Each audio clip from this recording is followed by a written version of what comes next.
Meeting चल रही थी तब चीफ सेक्रेटरी ने सब चीज़ में राजी किया, लेकिन आफ्टर मीटिंग हम जब मिनट्स मांग रहे थे तो मिनट्स में कुछ ऐसा चीज़ उठ के आए जो हमारे डिमांड से उस पर बात ही नहीं हुआ। रेसिडेंट डॉक्टर एसोसिएशन और काउंसिल स्टूडेंट काउंसिल के इलेक्शन पर भी बात की जो 2011 से ही बंद है, क्योंकि हमें हमेशा ही ऐसे रिप्रेजेंटेटिव्स मिले हैं जिन्हें हमारे ऊपर थोप दिया जाता है, जो हमारी बात नहीं सुनते और जो थ्रेट कल्चर के ही पार्ट बने रहते हैं। With the threat culture still prevalent, with the perpetrators still going about in the society with aside us, with the patients still suffering, we still question the system. सोचने में बस simple लग सकता है कि काम पर क्यों नहीं वापस जा रहे हैं, लेकिन वही गुंडे जो पहले हमें धमका रहे थे जब हम ये आंदोलन कर रहे थे, वो आज भी खुलेआम घूम रहे हैं। इस बात की क्या गारंटी है कि अगर किसी फीमेल डॉक्टर को कल को कोई धमकी दे कि तुम रात में काम कर रही हो तो देख लेना, तो इस धमकी के लिए वो किसके पास जाएगी?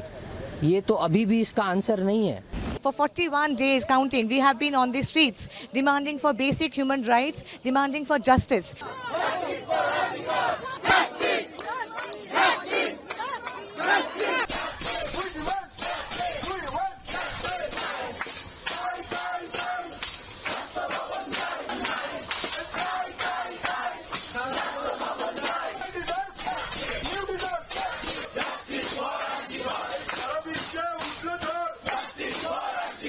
देखिए, सबसे पहला जो हमारा वहाँ पे डिमांड ये भी था कि प्रिंसिपल सेक्रेटरी को अपने पद से हटाया जाए, क्योंकि स्वास्थ्य भवन जो है वो 4-5 सालों से ऐसा हालत है कि हर चीज़ मतलब स्वास्थ्य की सुविधा जो है वो यहाँ पे चरमराने की पोजीशन में है।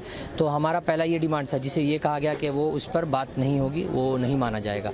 उसके बाद हमारी जो डिमांड थी वो बहुत डिटेल डिमांड हम लोग लेकर गए थे, ताकि पेशेंट और डॉक्टर और जो नॉर्मल लोग हैं उनको भी इसका फ़ायदा हो, डॉक्टर्स को फ़ायदा हो, नर्सेस को फ़ायदा हो, जो स्टाफ है हेल्थ केयर वर्कर्स उनको तक फ़ायदा हो। ये सारे डिमांड्स के कैसे एक सेंट्रल रेफरल सिस्टम होना चाहिए, कैसे एक पेशेंट को बाहर ही पता चल जाना चाहिए कि क्या क्या बेड्स खाली हैं या बेड्स खाली हैं कि नहीं, किस डिपार्टमेंट में खाली हैं, इसके लिए एक इलेक्ट्रॉनिक बोर्ड और भी बहुत सारी चीज़ें सब। उसमें से सबसे इम्पॉर्टेंट थ्रेट कल्चर भी था जो हमने डिस्कस किया, जिसका एक कारण अभया के साथ ये जो दुर्भाग्यपूर्ण घटना हुई है ये थ्रेट कल्चर के ही कारण है। इसको भी लेकर हमने डिस्कशन किया। उसके साथ ही साथ हमने रेसिडेंट डॉक्टर एसोसिएशन और काउंसिल स्टूडेंट काउंसिल के इलेक्शन पर भी बात की जो 2011 से ही बंद है, क्योंकि हमें हमेशा ही ऐसे रिप्रेजेंटेटिव्स मिले हैं जिन्हें हमारे ऊपर थोप दिया जाता है, जो हमारी बात नहीं सुनते और जो थ्रेट कल्चर के ही पार्ट बने रहते हैं। तो हमने ये सारे बातें रखी और कहा गया कि हाँ ये मान लिया जाएगा, ये भी मान लिया जाएगा, लेकिन जब वही लिखित तौर पे देने की बात आई डिटेल में कि ये चीज़ों पे बात हुई है, इन चीज़ों को माना गया है, तो वो हमें नहीं मिल पाया। तो हम यही समझते हैं कि आस्था रखे हुए हम अब भी व्यवस्था पर, सिस्टम पर, चेयर पर, कि वो हमसे हमारी मांगें जल्द से जल्द पूरी करें और हम जल्द से जल्द काम पर वापस लौटें। यानी सारी बातें ज़बानी रही? हाँ, अभी ज़बानी ही रही, हम लिखित तौर पे कुछ भी बता नहीं पाएंगे कि ये क्लैरिटी है, क्योंकि ऐसा कोई डॉक्यूमेंट हमारे पास नहीं हमें नहीं मिला। बहुत सारे लोग आज उम्मीद कर रहे थे, बहुत सारे लोगों से हमने बात की तो ऐसा लग रहा था कि आज के बाद जो आपकी मीटिंग होगी कुछ फ्रूटफुल रिजल्ट निकलेगा, उसके बाद से ये मूवमेंट जो है उसके आगे सोचा जाएगा कि उसको ख़त्म करना है कि नहीं करना है। अब क्या पोजीशन है? देखिए, हम भी यही सोच रहे थे कि हमारी आज मीटिंग हो और उसमें जो व्यवस्थाएं जो ख़राब हैं उन पर बात हो, उनका समाधान निकले, जिस तरह से हम जल्द से जल्द सीज वर्क ख़त्म करके काम पे लौट पाएँ, क्योंकि ये सुप्रीम कोर्ट में भी बताया गया है कि हम लोग सीज वर्क क्यों कर रहे हैं। थ्रेट कल्चर, सुविधाएं, ये सब कुछ बहुत प्रेवलेंट हैं। ये मतलब सोचने में बस सिंपल लग सकता है कि काम पर क्यों नहीं वापस जा रहे हैं, लेकिन वही गुंडे जो पहले हमें धमका रहे थे जब हम ये आंदोलन कर रहे थे, वो आज भी खुलेआम घूम रहे हैं। तो इस बात की क्या गारंटी है कि अगर किसी फीमेल डॉक्टर को कल को कोई धमकी दे कि तुम रात में काम कर रही हो तो देख लेना, तो इस धमकी के लिए वो किसके पास जाएगी? ये तो अभी भी इसका आंसर नहीं है। ये हमें मौखिक तौर पे कहा गया है कि ये होगा, लेकिन हम जब तक हमें एक डायरेक्टिव ना मिले तो हम किस बात को लेकर पब्लिक के सामने या लोगों के सामने आएंगे कि हमने ये अचीव किया है या हमें ये मिला है सही तौर पे। तो हमारी डिमांड यही थी। और जब तक हमें डायरेक्टिव प्रॉपरली नहीं मिलता कि ये चीज़ें हुई हैं, एक ब्लूप्रिंट नहीं आ रहा है, तब तक हम अपना ये आंदोलन कंटिन्यू करेंगे। और ये जो यहाँ पर हमने सिट इन प्रोटेस्ट किया हुआ है स्वास्थ्य भवन पे, वो भी कंटिन्यू करेंगे। हमारा जो मूवमेंट है, ये मूवमेंट तब तक चलेगा जब तक अभया को जस्टिस नहीं मिलता। Today when we went in, we were very, very hopeful because we also have a common goal, or so that we thought, of ending this dreadlock system.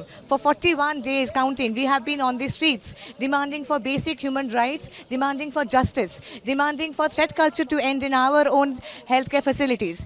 We also not only demanded our own healthcare facility to improve, but also for patient care to improve, for the citizens to benefit from this by having some transparency in the healthcare recruitment boards and also transparency in the patient referral systems, by having some fair means in those systems as well.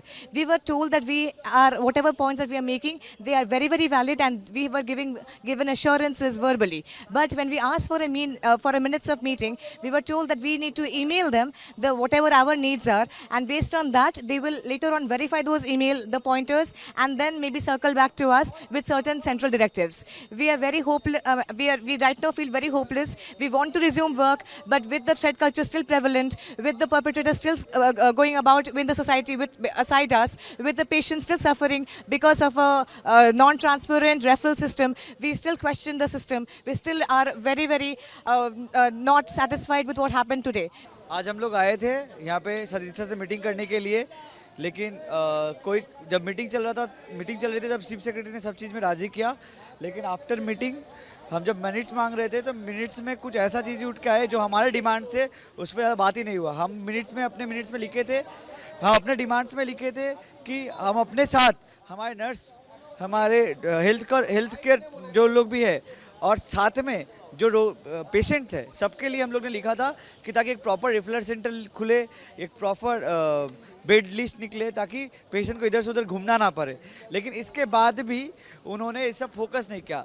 जो चीज़ हमें सबसे ज़्यादा डर था, जो हमारे demand 5 में threat culture, उसके बारे में आज उन्होंने कुछ लिखने से मना किया है। उन्होंने बोला हमें डायरेक्टिव दीजिए, हमें मेल कीजिए, हम डायरेक्टिव देंगे। अगर मेल करके नहीं था तो हम लोग मेल करके आते, मीटिंग करने का कोई ये नहीं था।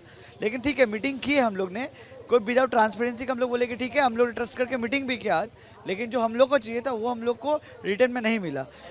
ये रिटर्न में ना मिलने मिनट्स हम लोग को चाहिए था, जिस हिसाब से हमने जो डिमांड रखे थे, वो डिमांड शायद उस हिसाब से उन्होंने लिख के दे नहीं पाया, क्योंकि उनको हायर अथॉरिटी में जवाब देना पड़ता है। इसके बाद हम लोग ने इसी अनुसार मीटिंग ख़त्म किया। उनके मिनट में हम लोग ने साइन नहीं किया, हमारा डिमांड हमने सबमिट करके आया है। इसके हिसाब उन्होंने बोला है कि वो डायरेक्टिव निकालेंगे। हम लोग डायरेक्टिव निकलने तक का वेट करते हैं, लेकिन इस डायरेक्टिव निकलने तक हम लोग जो भी चल रहा था वैसे तरह हमारा अवस्था चलेगा, प्रोटेस्ट जारी रहेगा, क्योंकि हम थोड़े हताश है इस मीटिंग के बाद।